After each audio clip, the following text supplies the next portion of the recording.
Hey, I'm Kevin Maher. And I'm Rusty Ward. And this is So Bad It's Good. This is our public service where we tell you, the viewers, whether or not these horrendous movies are worth watching. Today we're going to take a look at 1986's Maximum Overdrive. My name is Stephen King.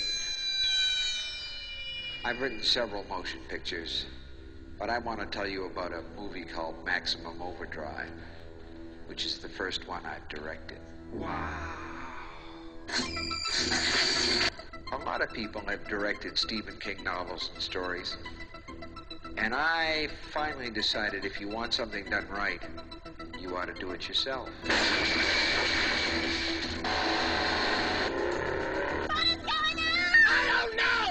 I just wanted someone to do Stephen King right.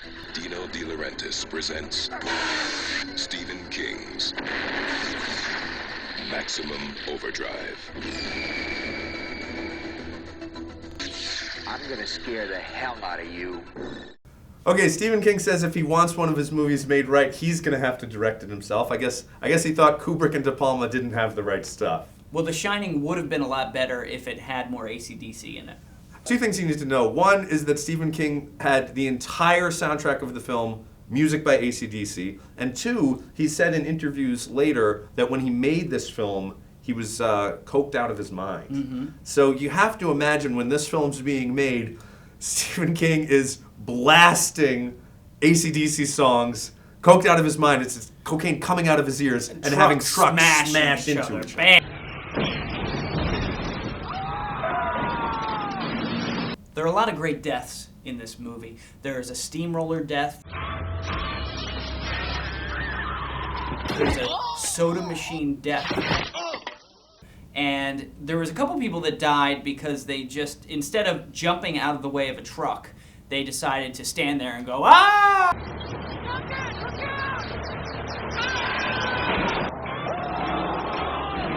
Rusty, you know when a stand-up comic does a mean thing that they'll do a dumb guy voice and it's a southern voice? Like, lazily, people just go there, you know? Yeah. Like, I'm gonna win me the lotto. It's easy shorthand for dumb rednecks. Yeah, and Stephen King kind of does that with most of the characters in this film.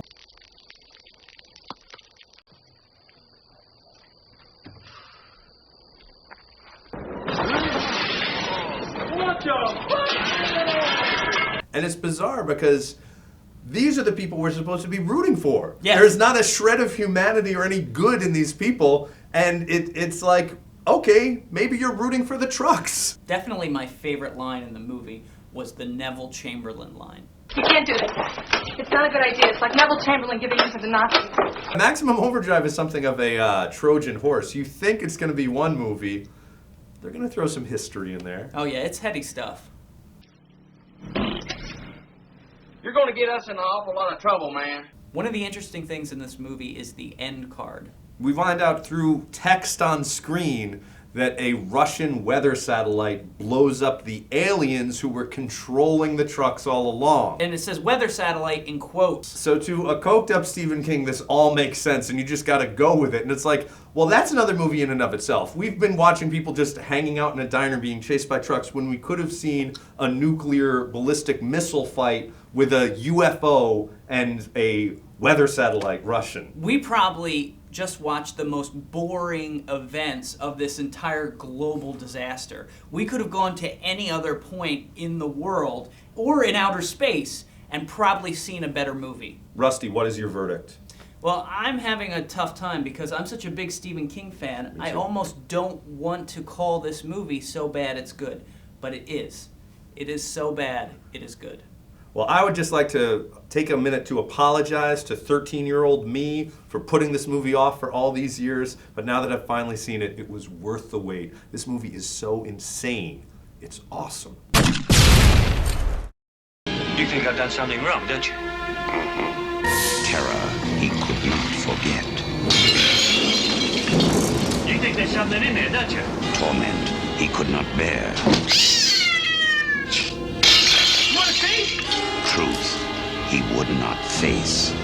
Hey! Take a look! Michael Caine in The Hand.